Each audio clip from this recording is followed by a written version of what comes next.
Baik, kita lanjutkan perhitungan finansial kita dengan mempertimbangkan biaya depresiasi, pajak, dan kita lanjutkan dengan mempertimbangkan inflasi. Oke, pertama-tama kita akan tambahkan beberapa informasi di sini. Yang pertama itu adalah masa depresiasi, ya. Kita anggap sama dengan masa lifetime, yaitu 20 tahun. Kemudian kita ada biaya depresiasi, ya. Biaya depresiasi yaitu rumusnya adalah, ya, biaya depresiasi setiap tahun itu total biaya atau investasi dikurangi dengan salvage value atau nilai akhir, kemudian dibagi dengan masa depresiasi, ya.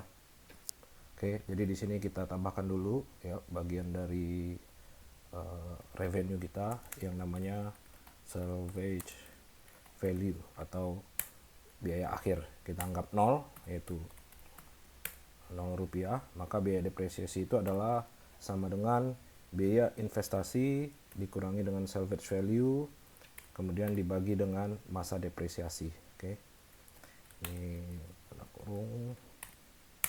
Maka biaya depresiasi kita adalah 550 juta per tahun.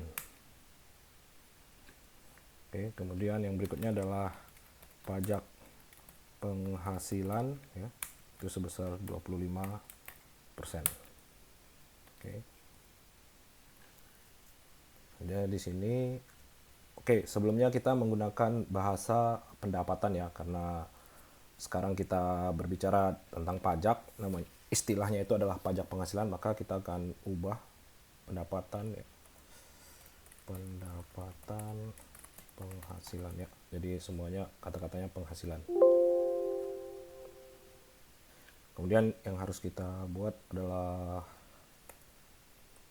ya, di sini perhitungan pajak. Oke, kita hapus. Kemudian kita tambahkan komponennya, ya,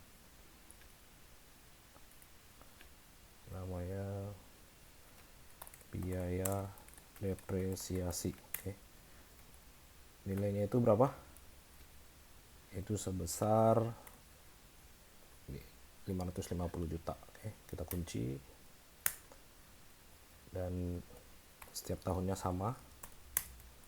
Kita bisa copy. Oke, di tahun ke-0 itu tidak ada biaya depresiasi, maka dia sama dengan 0. Setelah ini kita bisa hitung yang namanya penghasilan kena pajak. Oke, penghasilan kena pajak rumusnya adalah, ya, pendapatan kena pajak sama dengan pendapatan kotor dikurangi seluruh biaya kecuali biaya investasi kemudian dikurangi biaya depresiasi. Oke, di tahun ke-0 itu adalah 0. Kemudian kita hapus. Kita bisa mencari yaitu penghasilan kotor dikurangi dengan seluruh biaya penghasilan, ya, dikurangi dengan biaya depresiasi, ya. Maka kita akan peroleh penghasilan kena pajak sebesar 1.050 juta. Oke, ini kita copy, kita dapat penghasilan kena pajak sebesar sekian. Oke, untuk memahami ini kita tambahkan, ya, gross revenue, total penghasilan kotor. Setelah ini kita akan hitung yang namanya pajak penghasilan, ya, pajak penghasilan ini 0, sementara di tahun berikutnya itu adalah sama dengan total biaya kena pajak dikali dengan besar pajak penghasilan, yaitu sebesar 25%, ya. Kita kunci sebesar 262 juta, kita copy. Oke, nah, setelah ini kita bisa hitung, kita copy apa yang namanya total penghasilan bersih, ya. Oke, ini kita hapus dulu semua. Total penghasilan bersih itu berapa? Yaitu penghasilan bersih sama dengan penghasilan kotor dikurangi biaya dan dikurangi oleh tax. Oke, jadi di sini adalah penghasilan kotor dikurangi oleh total biaya dikurangi oleh tax. Ya. Sehingga hasilnya seperti itu. Kita copy. Dan penghasilan bersih di tahun pertama itu sama dengan 0. Oke, save. Berikutnya kita akan hitung yang namanya arus kas bersih. Ya. Oke, ini arus kas dan kita akan hitung arus kas bersih, yaitu semua pengeluaran dan penghasilan yang kita peroleh selama periode proyek. Oke, pada tahun ke-0 itu nilainya adalah sama dengan negatif dari sama dengan dari total biaya ya, negatif dari total biaya ini. Kemudian pada tahun pertama itu nilainya akan sama dengan total penghasilan bersih. Oke. Ini kita copy.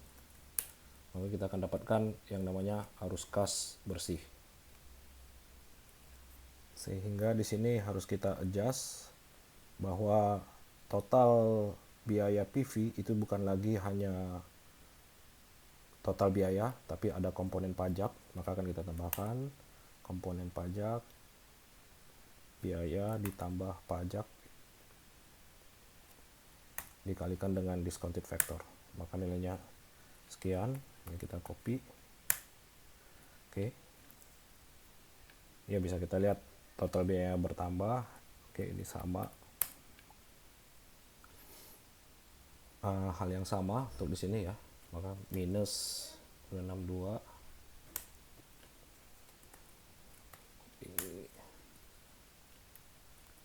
sama. Oke.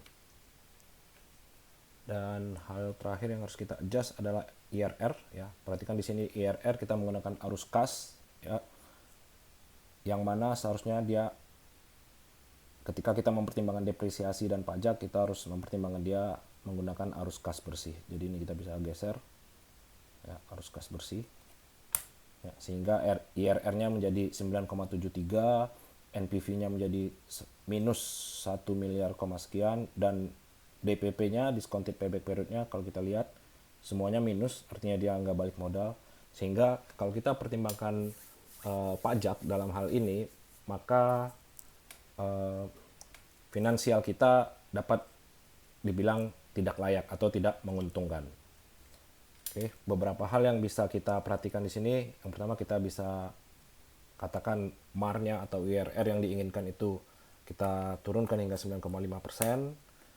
Maka hasil yang kita peroleh IRR-nya tetap, yaitu lebih besar dari 9,73%, NPV-nya jadi positif. Kemudian kalau kita lihat DPP-nya, maka dia positif di tahun ke-20. Maka DPP-nya menjadi 20 tahun. Oke. Tapi IRR-nya atau MAR-nya kita turunkan nilainya. Penurunan nilai MAR ini tergantung dari perusahaan. Apakah perusahaan BOD-nya atau top manajemennya mengizinkan untuk menurunkan IRR hingga 9,5%. Jika diizinkan, maka proyek ini bisa jalan. Tapi kalau ternyata perusahaannya memandang bahwa IRR 9,5% terlalu rendah, mereka tetap menginginkan misalnya IRR-nya 12% atau paling tidak di atas 10%, maka proyek ini tidak bisa dilanjutkan. Oke, kita balikin dulu 12%.